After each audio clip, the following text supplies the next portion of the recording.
Soulmate ko, syempre si Robert Senya.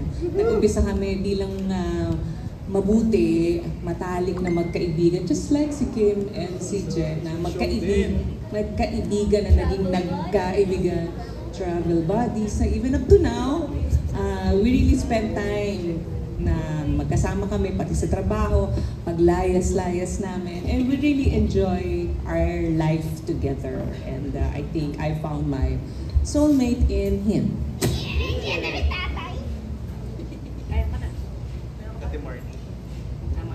Hello.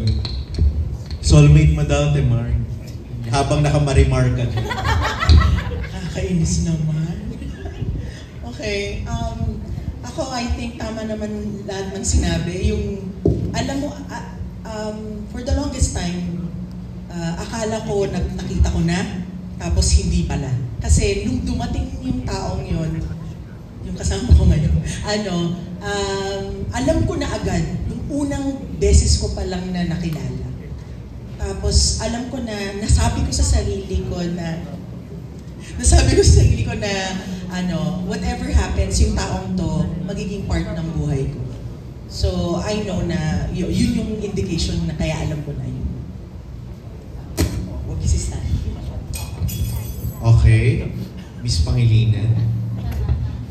Hindi ko nga ho alam eh. Hindi ko pa nakahanap. Siguro kung nahanap ko, malalaman ko kung paano. Kung meron ho kayong mga suggestions, recommendation, tumatanggap po ako. Ayun, ako hindi ko pa rin alam eh. Hindi ko pa mapagtanto, pero pakiramdam ko dapat yung sasamahan ka sa hirap at ginawa. Siguro gano'n. Tsaka yung kilala kong bilang sino ka talaga. Hindi lang kung ano yung nakikita sa'yo ng tao, di ba? Yung tatanggapin ka ng buo. Feel ko yun dapat naman yung soulmate. Sino yan? Name drop. Si Jovelyn. Jovelyn. Ay, hindi ko pa alam kung siya na. Pero kung siya na ang bigay ni Lord, edi right timing. Sana.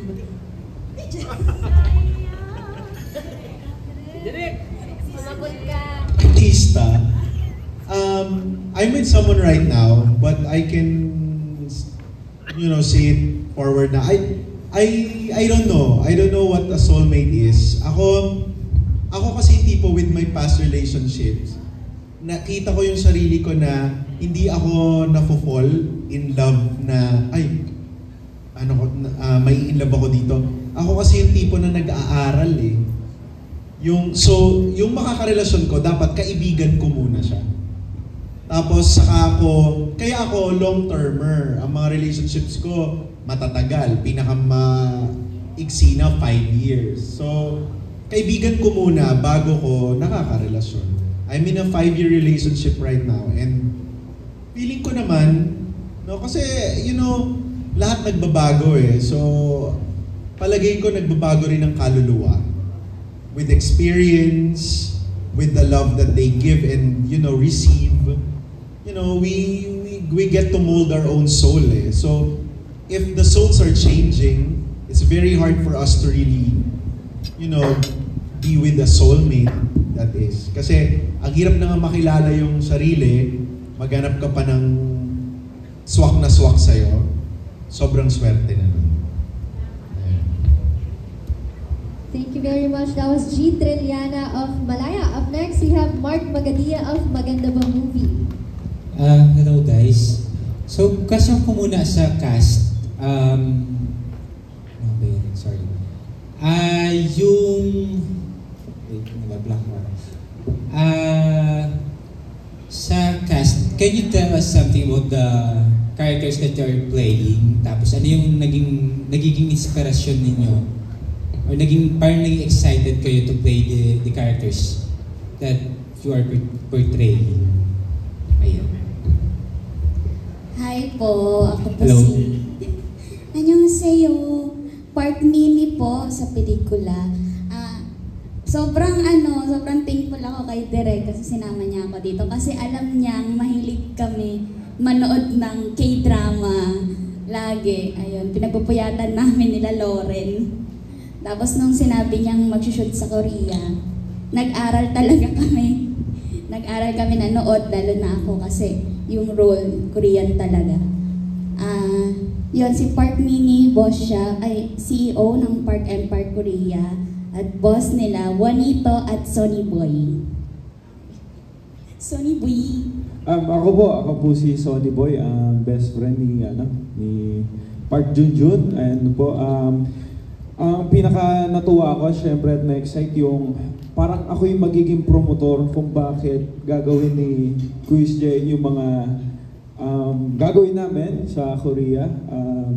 Ayun, parang napakasaya kasi makulit lang, ganito, kasama niya lagi. Kung nasan si Kuya Jen, nandun din ako. Masarap, may amo kaming napakaganda. Tapos si Direk, syempre maraming salamat kay Direk. Tapos yung, pwede ko ba sabihin Direk yung eksena kay Ate Isay po? Yun, may eksena po kami ni Ate Isay na basta, parang na-trauma lang talaga ako sa eksena ko. Ayun po, maraming salamat. Isi-scene drop naman natin yun. Scene drop yan. So, abangan nyo sa social media.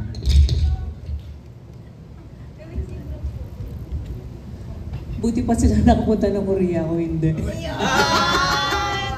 Pero I'm very thankful na nakasama ako sa pelikulang to at finally nakatrabaho ko sa Direk Daryl kasi dapat makakasama ako dun sa una pero hindi natuloy and this time natuloy. And maybe siguro kukwento ko yung first scene ko na ginawa dito sa pelikula.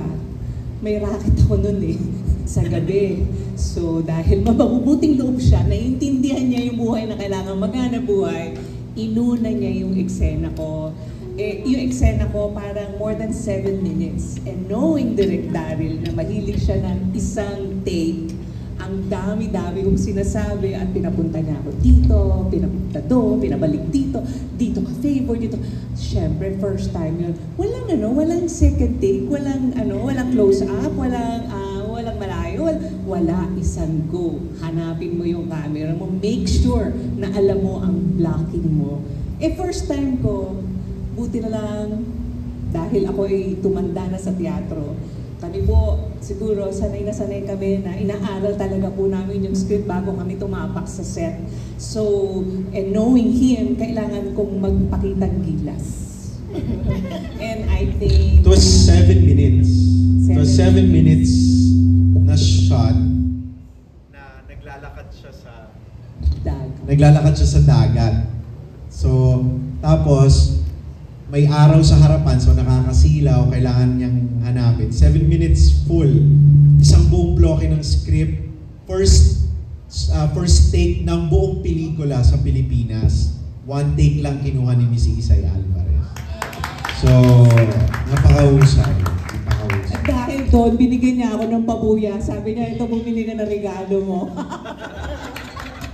Pag-uwi ko, meron akong something. Thank you, Direk. Pati yun sinabi.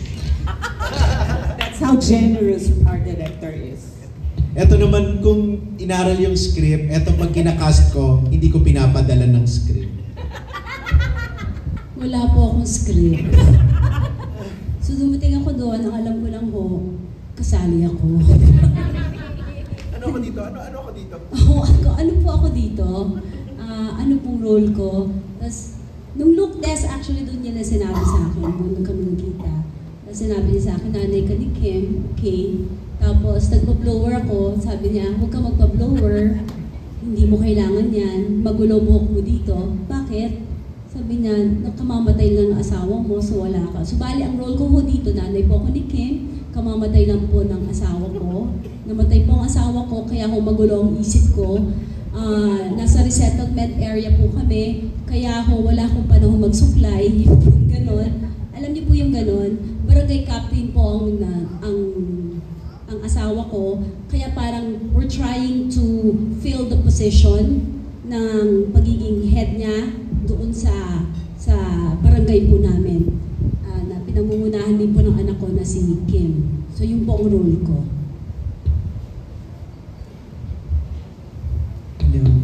Okay, ako naman, ang role ko, City Administrator Canlas dito. So, gobyerno, kasama nila. First time ko maka-work si Direk. And sobrang it's an honor talaga na makasama. Nag-enjoy ako. Nung sinabi city administrator yung role, so sabi ko may script. Gusto ko sana basahin. Siyempre babasahin ko muna para aralin ko yung script. Pagdating, wow! Ang haba ng linya. Oh my goodness. Buti na lang to sa second day yung pinakamahabang linya. So, thank you. Nabasa ko yung buong script and na-enjoy ko talaga at masasabi ko napakaganda ng pagkakasulat. Thank you, Direk. Hello po everyone, I'm Stanley po as MM Paticon. And sobrang saya ko lang po talaga na nakakasama ko po si Direk. Hindi po siya yung nagagalit po ng kagaya po ng ibang director pag hindi po nagagawa. Parang gine-joke na lang po yung mga cast na parang joker po siya. Actually po nagsimula po ito sa, galing po kami sa lola ko po, pauwi na po kami. May nag-chat po sa mami ko na kasama daw po ako sa amin in Malacanang, mag-shoot daw po sa bahay ni Nila Marcos po. Excited po ako, akala ko nga po, anak po ako ni Bongbong Marcos. Yung po pala as young, pero grateful din muna po ako. Ito sa pelikula. Ito na tayo. Kasi natin. Okay. Okay, thank you. Thank you very much. Thank you guys. Alright, that was Mark Magadia of Magandaba Movie. For our next batch, please do stand by CJ Boado of CJ Says Vlog, Roldan Castro of Abandoned Tonight, Sir Eugene Assis of People's Journal, and Trixie Dawes, a TikTok content creator and influencer. Our next question will be coming from CJ Boado of CJ Says Vlog. Hi guys, good evening. Hi KJ, Derek, hello. So, my question is for Miss Isay. Miss Isay, hello, good evening. So, how does it feel na to be reunited with King Je after Rock of Ages pa ata? Okay na nga, hindi niya na binanggit eh. Siguro kamukha ni Direk Dan, nagkaroon kami ng hindi magandang space sa buhay namin during the elections. Very close kami, mga anak-anak, marami kong anak-anakan sa teatro, maraming nawala. Oo nga, ito yun eh. Nagkaroon kami ng, actually hindi ko alam na ganun ang pakiramdam nila sa amin kasi ino-honor ko naman kung ano sila. So I was expecting the same to be given to me. But I didn't get that. Hindi ko naman sila naringgan na kahit ano, pero alam ko yung mga kasama nila ay maraming sinasabi tungkol sa amin. And I'm just so happy na nagkasama din kami dito. It's our reunion actually. It's our first time nung look test, doon lang uli kami nakita. Kaya hindi ko rin alam kung paano ang magiging dynamics namin kasi matagal kami hindi nakapag-usap o nakapagkikita. But it is a happy reunion. I'm just so glad na tapos na yung phase na yun sa buhay. At sana ganun din yung iba. Yun. Hello. My last question is for Direk Daryl. Hi Direk. Hello. Wala na. Yan, hi. Hi Direk. So kung sa Jowa Ball nanguwasak kayo ng mga puso, dito ba sa Soulmate, magpapakilig naman ba? Honestly, tuwing katrabaho ko silang dalawa, hindi ako kinikilig. Sa totoo lang. No,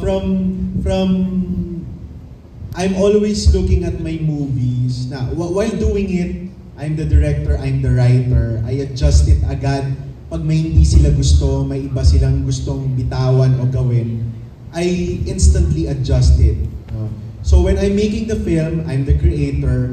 After doing it, upo ako sa editing. Tapos panonoorin ko siya bilang normal na manonood. Whenever I watch Kim and Gerald, kilig is at the bottom of the list. I'm really always in awe of their artistry.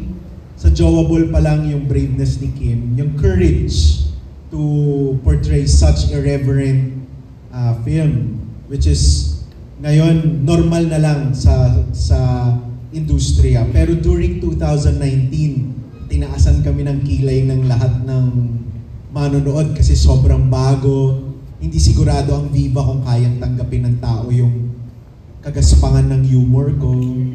So, sa Jowa Ball, ang hinangaan ko sa kanila is courage. Sa ang babaeng walang pakiramdam is, you know, their love for craft. Kasi si Kim, tumalon sa bangin ng walang emosyon nung time na yon. Sinabi ko talaga sa sarili ko nung ginawa ni Kim yon. Itong taong to, napakalaki ng pangangailangan. sabi ko, itong taong to, malaki ang respeto sa sining at sa pelikula, kaya niya ginawa ito. Pero dito sa Soulmate, yung kanilang ine-expect na patawa, na makukuha lang nila sa totoong magjowa, ito yung bentahe kasi ng dalawang to eh. Hindi kayo pwedeng, I remember, if I may compare, the last na naramdaman ko yung nakakatawang ganito was, Vong Navarro and Tony Gonzaga. Pag nagpapatawa yung dalawang yun, natatawa talaga ako. Mahirap kasi ako mapatawa eh. Pero itong dalawang to, mas dikit yung patawa nila kaysa doon. Ako, opinion ko lang to, mamaya sabihin na naman. Para sa akin, mas dikit yung patawa nila kasi magjowa talaga sila eh. Pag sinabi ko, sa part na to, pipisilin mo yung puwet ni Kim, sa part na to, hawakan mo yung ni Gerald. Ang bilis eh, tsaka nakakatawa kasi alam nila kung kailan nakakatawa. Ang maganda pa sa dalawang to, kung bakit natatabunan yung kilig, natatawa kasi sila sa sarili nila eh. Pag nagpapatawa sila, tumatawa sila, they are really, genuine people. And that's what we lack in this industry, no? Artists that are genuine. If nauna kang maging tao, napakadaling maging artista. So these two people, sobrang, what you will get talaga is rawness, talagang yung kanilang chemistry and yung kanilang rapport nandun, but above all, yung kanilang truth pagdating sa role. So yung kilig nasa dulo, pero yung hanga, yun ang nasa umpisa. Lagi, when working with them. You guys, and congratulations. Thank you. Thank you. That was CJ Buwan of CJ Says Vlog. For our next question, we have Roldan Castro of Abandoned Tonight. Good afternoon. Sa mga nag-shoot po sa Korea, baka pwedeng magbigay po kayo o mag-share sa amin ng experience nyo doon, kumusta po yung shooting, gano'n. Mauna na ako para... Okay, direct. Well, shooting with Korean people is very inspiring. They are very ibang-iba sa paano mag-shoot ng pelikula sa Pilipinas, tsaka kung paano mag-shoot ng pelikula sa kanila. Doon ko nalaman na hindi totoo yung mga snow nila, kahit nag-i-snow na sa kanila.